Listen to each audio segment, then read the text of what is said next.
Bonjour à tous et à toutes et bienvenue sur la chaîne Reflet de Lune, j'espère que vous allez bien. Merci aux personnes qui reviennent, merci pour vos likes et pour vos abonnements et bienvenue aux personnes qui découvrent ma chaîne avec cette vidéo. Alors on se retrouve aujourd'hui pour les énergies de la nouvelle lune du 27 août 2022 qui aura lieu dans le signe de la Vierge. Dans cette vidéo, je vais vous présenter les énergies astrales de la nouvelle lune. À la suite, je publierai des tirages signe par signe que vous retrouverez dans la playlist Tirage Lune et je vous explique en fin de vidéo ce que je vais regarder vraiment avec les cartes. Alors, je vous présente les énergies de cette nouvelle lune en Vierge du 27 août 2022. Elle a lieu à 10h17 du matin, heure de Paris. Une nouvelle lune, c'est la conjonction entre la lune et le soleil et elle marque l'ouverture d'un nouveau cycle d'expérience. En fait, c'est le début d'un cycle lunaire. Avec cette conjonction lune-soleil, elle manifeste la mise en relation de notre conscient, le soleil, et de notre inconscient, la lune. Une nouvelle lune dans le signe de la Vierge, qui est un signe de terre, ça vient nous parler de tout ce qui touche à la matière et aux concrétisations. Alors, plus précisément, cette nouvelle lune, elle a lieu à 4,4 du signe de la Vierge. Donc, on parle de concrétisation. Sur le plan numérologique, ce 4,4 vient nous parler effectivement de stabilisation et de concrétisation. Bon, sur le plan astral, la nouvelle lune, elle a lieu dans la mention 12, qui est gouvernée par Mars et par Mercure. Elle symbolise l'impulsivité, l'énergie et la vivacité d'esprit.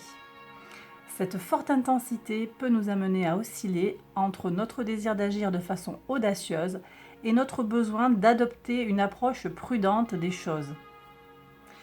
La nouvelle lune a lieu par analogie dans la 6e maison du zodiaque, dont le maître est Mercure. Elle symbolise tout ce qui a trait à l'utilisation analytique de notre intellect, mais également à tout ce qui a trait au quotidien, au travail et à la santé. Elle prépare la transition vers les maisons impersonnelles. On est sur la dernière maison des maisons personnelles. Donc elle prépare cette transition vers les maisons impersonnelles qui sont caractérisées par une ouverture à l'extérieur de soi. Cette nouvelle lune, elle constitue un moment favorable pour s'organiser, peut-être pour rendre service, éventuellement pour être moins critique et aussi pour prendre soin de sa santé. Alors je vous présente les aspects maintenant qui entourent cette nouvelle lune. On va commencer par les aspects disharmoniques, ceux qui sont signes de tension. On va d'abord parler de Mars. Mars qui forme un carré au Soleil et à la Lune, qui sont tous deux conjoints dans le signe de la Vierge. Alors cet aspect, il vient bloquer nos intentions et contrarier nos possibilités en provoquant frustration et rancune. Avec le carré à la Lune en particulier, on peut être amené à prendre les choses au pied de la lettre et à se voir soumis à des réactions émotionnelles intenses, voire excessives. Donc on le voit bien, cette mise en relation du conscient et de l'inconscient qui est proposée par la nouvelle lune, ici vient être contrariée par les énergies belliqueuses de Mars.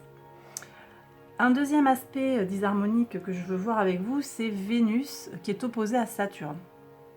Alors Vénus opposée à Saturne, c'est un aspect qui est peu propice aux relations harmonieuses, en particulier sur le plan sentimental.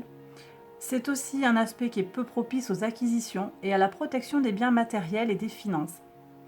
Des déceptions sont à prévoir, tant sur le plan sentimental que sur le plan financier. La prudence est donc de mise.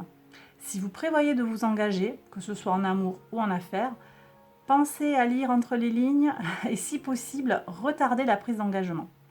Ce n'est pas tout à fait une bonne période avec cette opposition. Le transit va vite passer, donc vous pourrez débloquer les choses plutôt en septembre. Alors, troisième aspect disharmonique, c'est Uranus. Alors celui-là, ça fait un moment qu'il nous occupe. On a Uranus qui est conjoint au nœud nord. Il forme un carré à Saturne avec le nœud nord. Donc on a le nœud nord qui est carré à Saturne. On a aussi Uranus qui forme un carré à Saturne. Et nouvel aspect, on a Vénus qui rentre dans la danse. Je vous renvoie à la pleine lune précédente. On avait aussi un carré en T. Mais c'était pas Vénus qui était à la place là dans le signe du lion, c'était le soleil. Bon, donc on se retrouve de nouveau avec un carré en T. Là c'est Vénus qui vient remplacer le soleil. Mais pour le reste, les carrés sont les mêmes. Ce qui se passe entre Saturne en Verseau et Uranus et le nœud nord en Taureau, ça n'a pas changé. Donc c'est des énergies qui persiste en fait. Alors, ici, ça vient nous parler de quoi? Donc, il y a des possibilités de changement qui sont possibles, en lien avec le plaisir et les ressources matérielles et immatérielles. Mais le carré Uranus-Saturne, il vient contrarier l'évolution, en opposant nos tendances conservatrices et nos tendances radicales. Donc on a Saturne qui tire d'un côté et Uranus, le révolutionnaire, qui tire de l'autre. Saturne étant la norme sociale, la sagesse, le blocage, le temps qui passe aussi. La pression sociale, on a un carré Saturne nœud nord et nœud sud aussi, que je n'ai pas représenté là, mais il est à l'opposé en fait. Le nœud sud est à l'opposé en Scorpion du nœud nord, donc ça forme un double carré en fait. En fait, ça fait un grand carré avec Vénus. Bon, mais je simplifie, je n'implique pas non plus en plus le nœud sud. J'essaie de vous faire une lecture la plus simple possible. En tout cas, quand même, même si je ne l'ai pas représenté sur la carte, Saturne est carré au nœud nord et au nœud sud. Et là, ça vient nous parler de la pression sociale qui influe sur la volonté de changement. On est pris entre deux feux en fait. On change pas. Et il y a Saturne qui est un peu en clé de voûte et qui vient faire l'arbitre. Puisque je vous le rappelle, le nœud nord c'est plutôt ce vers quoi il est bon de tendre, alors que le nœud sud manifeste plutôt, représente plutôt ce qu'il faut relâcher, ce qu'il faut libérer.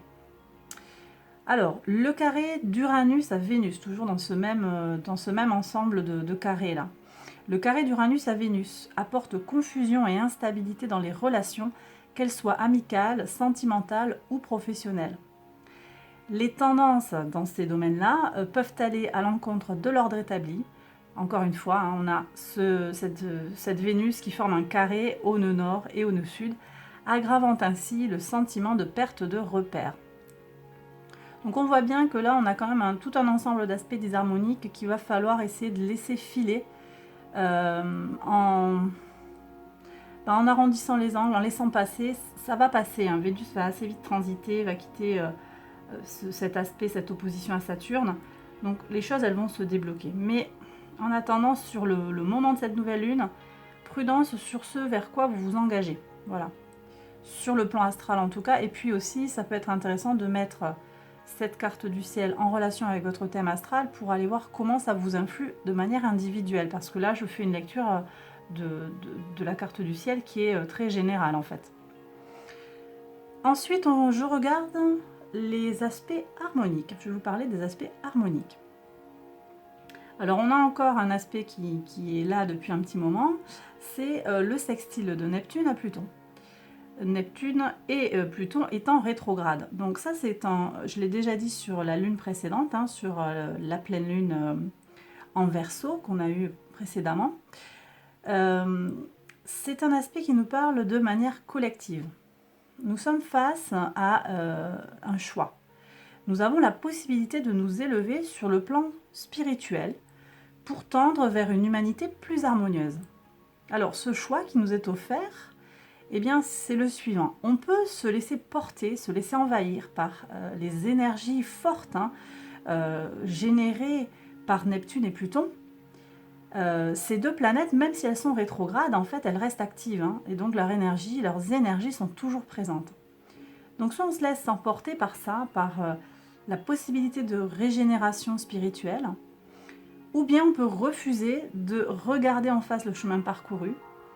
En particulier parce que Neptune est dans le signe du Poisson, on peut avoir dans un revers, dans un côté négatif en fait de ce positionnement de Neptune ici, on peut avoir une tendance à se voiler la face en fait, à pas vouloir regarder.